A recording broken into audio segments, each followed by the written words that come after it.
Happy Tuesday, everybody. Don't touch that dial. Don't touch your remote control. Don't go water that chia pet.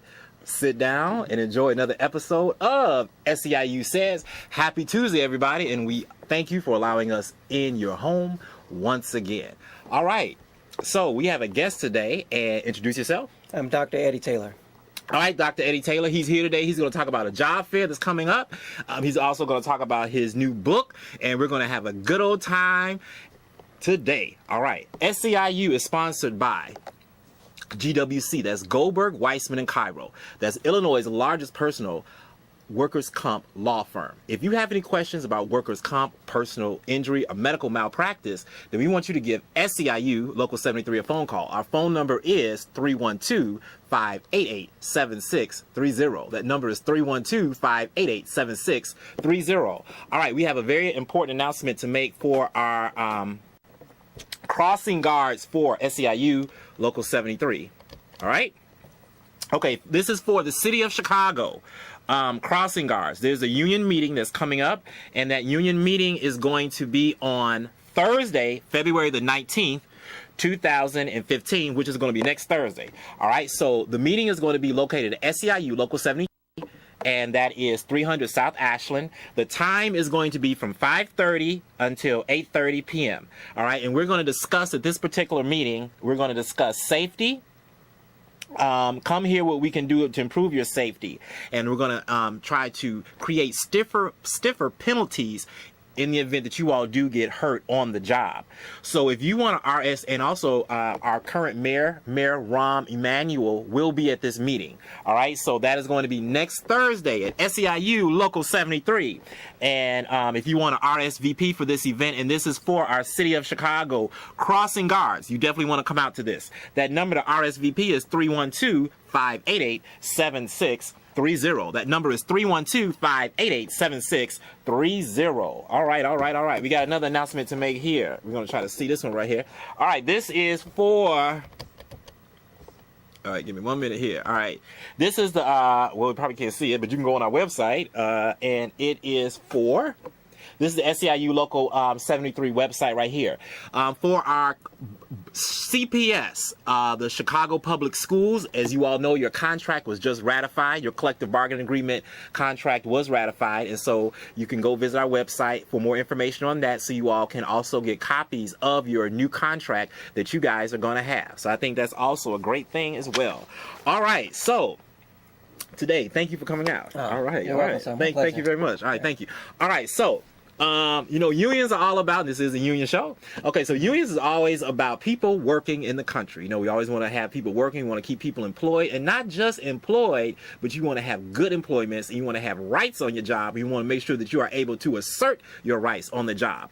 All right, so we have an event that is coming up. It is a job fair. All right. Oh, sorry. All right. It's job fair for Black America. That's right. All right. So in with celebration of Black History Month, this job fair was created. All right. So you created, you're the organizer of this job fair. Yeah, that's correct. All right. So yes. Okay, tell us a little bit about the job fair. The job fair is an event that takes place Right. during the month of February. We actually have one in June in honor of Juneteenth. But this job fair for Black America is, it was put together to deal with the economic and the unemployment issues that Black Americans deal with. Absolutely. Since the unemployment number has been presented by the statistics of this country, the Black America's always had double percentage of unemployment. So currently, the national unemployment rate is at 5.6%. The unemployment rate for Black America is at 10.5%, which is the highest. High. Which is the highest. Okay, that's a high number. White American, also Asian Americans, have 4.6% unemployment. Okay. The Hispanics have 6.5% unemployment. Okay. And Black America's 10.5%. Why do you think that number is so high? Well, the number is actually higher than that. Okay. That's only the number of those who qualify to sign up and actually to receive unemployment benefits. Okay. Those are individuals who have registered for unemployment. Okay. But the number is extremely high and it's been that way since 1972. Okay. Yeah. All right. So, all right. Well, good news. You know, on this type of show, we don't cry over spilled milk. We make milk over here. When life give you lemons, you make lemonade. And I believe that when you have a strong mind and a strong will, you don't take no for an answer. And change is inevitable. It is definitely going to come. So the first steps, you got to have food, you got to have shelter, and you got to have, you know, the necessities in order to bring this change on. And so we thank you all. It is the Chicago, it's going to be at Chicago Heights. All right, so get your pen. You all know the rules here. Get a pen and a piece of paper. All right, so I'm going to read this right here. In honor of Black History Month, this event will be free for all.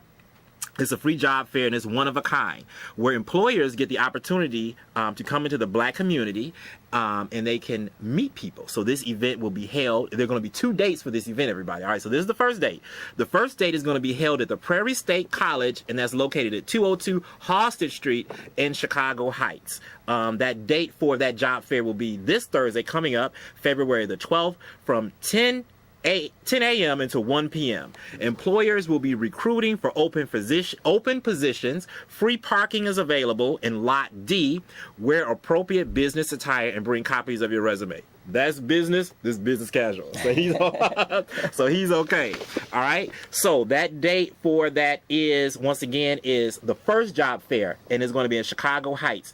So if Thursday, February the 12th. What is the website people can go to obtain information? www.eddietaylorphd.com. Okay, that website once again. www.eddietaylorphd.com.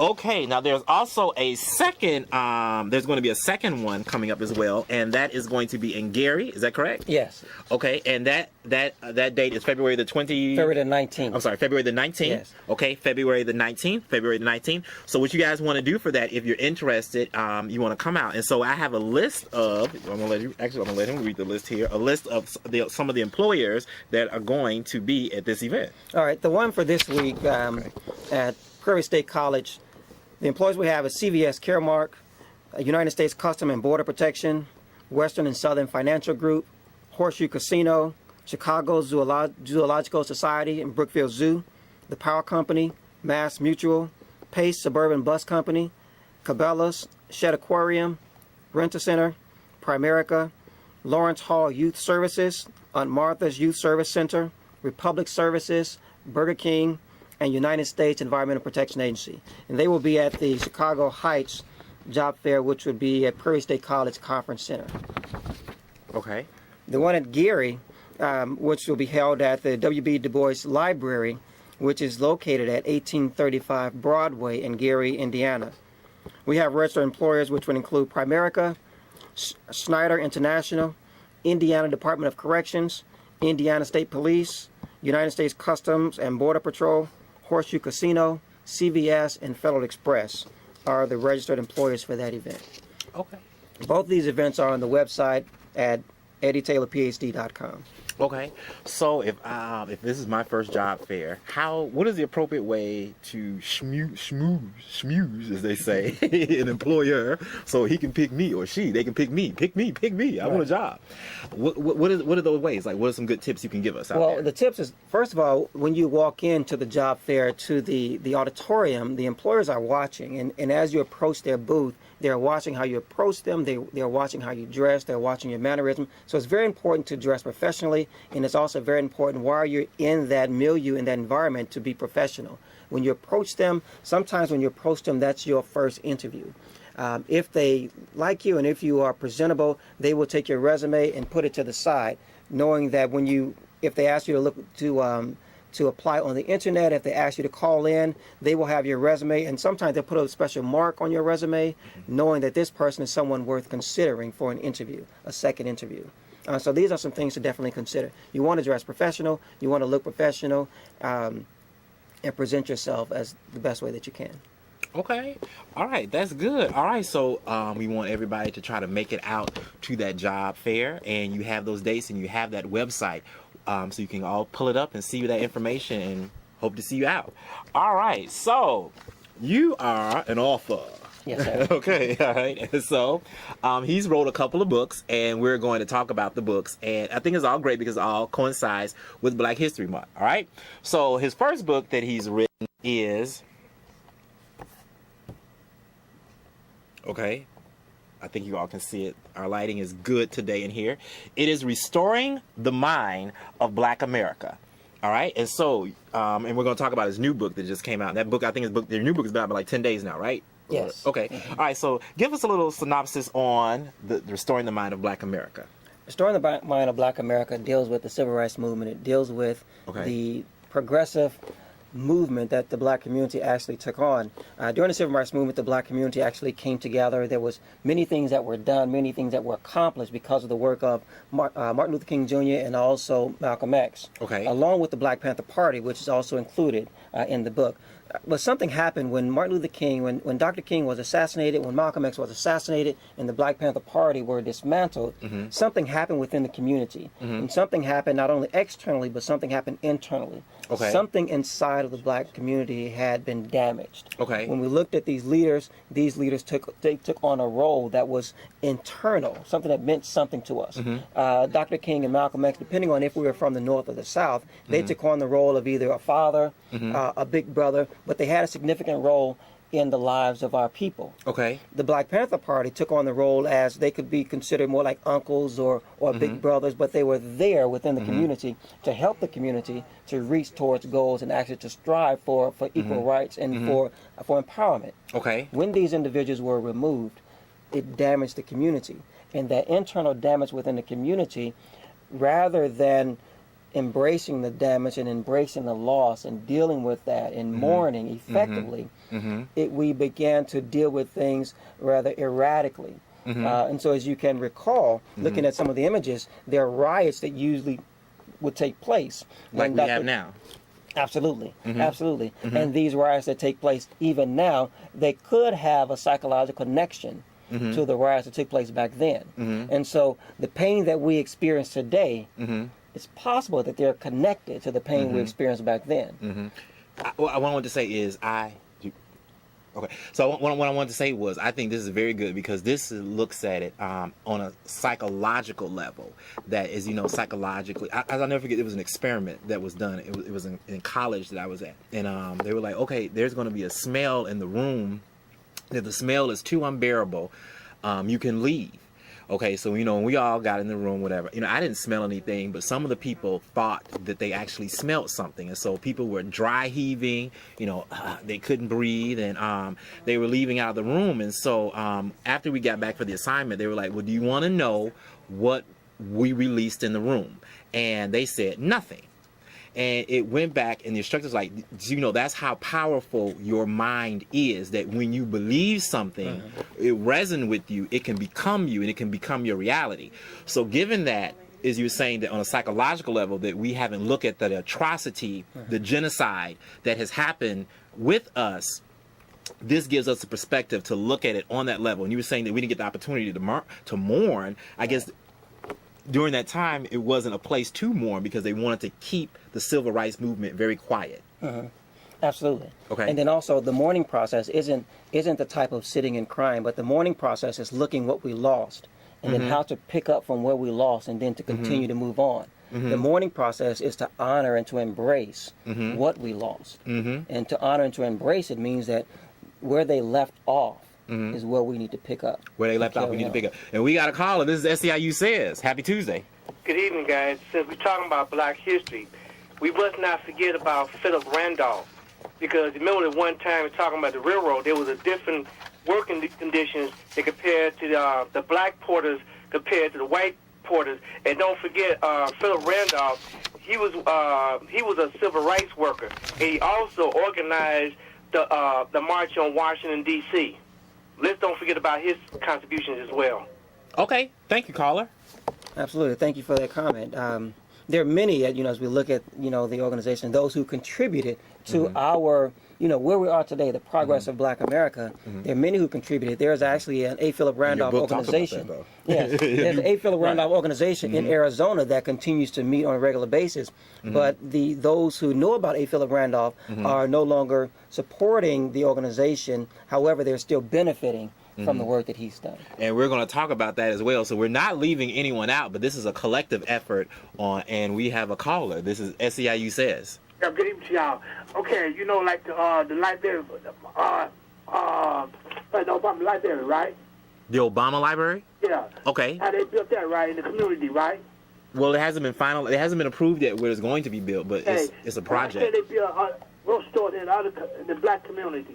I know this Black History Month, like on 63rd, and College Grove, and King Drive, and some in the other neighborhoods. And why some of the aldermen don't want to have grocery stores in their neighborhood? Other neighborhoods got grocery stores. Okay. Well, you know what? I understand your question. Job. Right. I understand your question, and that's why I personally asked him to be on the show today, because you all know I'm about seize the moment. And so this is his new book. So don't worry, we got appetizers. It's time for the main course. All right. So I'm about to go that for you. All right. So this is his new book that just came out. Okay. Y'all can see it. All right. It's called The Day the Crabs Got Out, The Revival of Black America. All right. So explain to me, where does that, what's the title, first of all? Sure. The title, The Day the Crabs Got Out, it comes from the proverbial idea of the crabs in the barrel. And with the crabs in the barrel, you have the crabs constantly trying to get out of the barrel. And every time one crab begins to reach the top of the barrel, another crab reaches up and pulls that crab back down. And so the objective of the crabs in the barrel is to keep all the crabs in the barrel, never to leave that state of barrel existence. Okay. And so the day the crabs got out, that means that now the crabs are no longer holding each other down. And we but see they're that now. It's quite very supporting evident. and lifting each other up. So that's old philosophy, because a lot of people say that, the crabs in the barrel mentality, but that mentality is officially broken, everybody. That's right. It is broken. It is no more. right. It is null and void. It is gone. All right. And by giving this, all right, we have a caller. This is SEIU Says. I just want to bring this thought out here. Some people said when integration came along, it really hurt the Black community. Before, when we didn't have access to certain resources, we had to be much more self-sufficient. We had to have business in our community where it supported people in terms of employment. It was a better quality of life. Some people say that, I just want to hear your thought. Some people said immigration was the death of the Black community. That's the reason why we have certain problems in our community right now.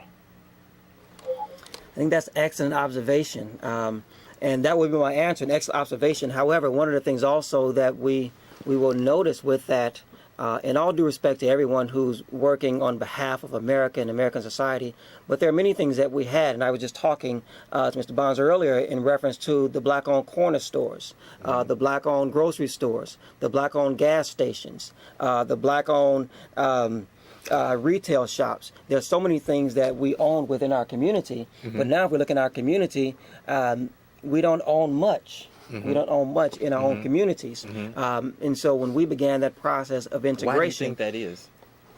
Why do we don't own? Yeah. Well, there are quite a few reasons behind that.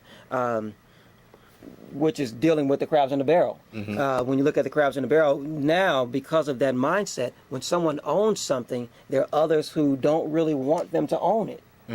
Because they feel that this person is doing better than I am. This person now has more than I have. But when we look at the fact that we're all in this together, if you own a store, I'm going to support that store because if I support you, I'm supporting my community. I'm supporting you. I'm supporting me. So that's what I'm within the community. One of the things about integration, the issue with integration, it was an argument and a fight for access. We actually wanted access to some of the better things. We wanted access to the better books, access to the better gymnasiums, the better schools. We wanted access to all these. However, what integration did, it caused us to forget ourselves. And in forgetting ourselves, we began to look at others as being the idea of what we should be. And that caused confusion to us and somehow destroyed some of our mentality. And we began to look at what others have and not what we have for ourselves. I get that. I guess what I want to say with that is, but back in that time, what was given was nothing. And so I guess as they were looking at those things, I guess it kind of got out of hand a little bit. I guess the little that they did see that they can aspire, what we aspire to have, it was better than what was given in the past. It's like, scraps and things like that. I guess if I'm going historically far back, it depends upon the time window that I'm going back. And so I can see that when you were saying what that division comes from, I guess that goes back to the first book about the psychological damage. My perception of that is the whole psychological damage, because at the end of the night, everybody wants to feel validated. Everybody wants to feel loved. Everybody wants to feel that they matter. And then when your human rights are completely stripped away from you, then that's a whole different arena that you have to deal with. And there aren't really support groups or, books or classes, I think that really kind of, that touch on that. How do you get yourself back up when your whole dignity of who you are has been stripped away from you? Right. Another thing about the integration issue, the book, The Crabs in the Barrel, deals with that, where integration caused us to use the energy that we had, the focus that we had, the organization that we had. What we used was actually for us to build us up. When we began to integrate, we began to break off and not focus so much on us, but began to focus on everything else, and then no longer allow our issues to be the central issues of our energy. Okay, that's very good. All right, so I'm going to show this. Do we have a caller? Okay, SEIU says, happy Tuesday. I have to disagree in some ways with the host. When you look at certain books like The Bluest Eyes from Tony Brown, there was an emphasis in terms of black owning property. Now, when you look at the U.S. Census, and when you add everything up, we had blacks in the past own more in terms of real estate compared to now. We have less blacks owning their own property, and that's a fact. Okay, you believe maybe they can go back to Fannie? Right, I thought that's what we said. Right. Yeah, I agree with that. Yeah, things have changed. Back then, prior to the integration, we had more, but when we began to integrate, we began to lose our focus on within our communities, and it began to spread throughout to others, other energy and other organizations, other ethnicities. Okay, we have a question, a comment. You never say nothing over there. Believe it, everybody, there's somebody over here, okay? When y'all always see me looking, I'm not crazy. Well, legally. Well, if it was, I got a doctor here. Okay, but there is somebody else over here. All right, so you had a comment. This is a comment. Yeah, that's your comment? 100% of black teachers before integration were qualified and had degrees. Most white educators weren't. There was a great difference in the qualified. All right, absolutely. Absolutely. Okay. I graduated from a HBCU, Southwestern Christian College in Terrell, Texas, and what they used to say, hopefully they still say this, but they would say pertaining to black people that the blacker the college, the sweeter the knowledge. And so black people who would attend black schools would understand more than just the subject matter, but how that subject matter relates to us and how we can actually apply that and then benefit our community, allow our community to benefit from our education. Okay. Let me show you this book once again. All right. Now, this book is a how-to guide, right? To get people cultivated, to get you motivated, and to get you going to where if you feel, and I used to always say, if you feel like it's wrong and you want to make a difference, then that means I believe that that's one of the callings on your life, because that is something that you are passionate with and you want to try to bring about that change. And so talk about that, how this book, it touches on the traditional institutions such as churches, fraternities, and how they are to help bring this to pass, you know. Absolutely. So the organizations that began during slavery and then immediately after slavery were organizations that focused directly on the black community. These organizations are still around today. In order to get the crabs out of the barrel, these organizations must then reinvigorate their people, reinvigorate their members, and also understand their objective, their fundamental purpose, and their foundation. This is what we need within our community. The book also talks about how we got in the barrel, what was done strategically and psychologically to get us to think a certain way and to exist in a certain way. Okay, so he's going to be back, but we never did official book club here, but we're going to do it like a webinar thing. So what is your website? What is the website for this book as well? People want to get information on both of the books? It's www.eddietaylorphd.com. All right, so you got information for the job fair. You want to go out or tell someone about that job fair, and you also got information on this book. We're going to have you back definitely, and we want to have him back in enough time where people get the opportunity to read the book, and then that way, you want to call in and we can talk about a lot of the topics that's in the book. Unfortunately, everybody, this is the time of the show that I hate where we have to go. But we thank you for allowing us in your home, and we thank our guests for coming out, and we want to see you next week, everybody. Same bad time, same bad channel, and I want you to have a happy Lincoln's birthday and a happy President's Day as well as a safe weekend. This is Charlie Bonds, your host, and my guest today once again is Dr. Eddie Taylor. And this is another episode of SEIU Says. Enjoy, everybody, and thank you.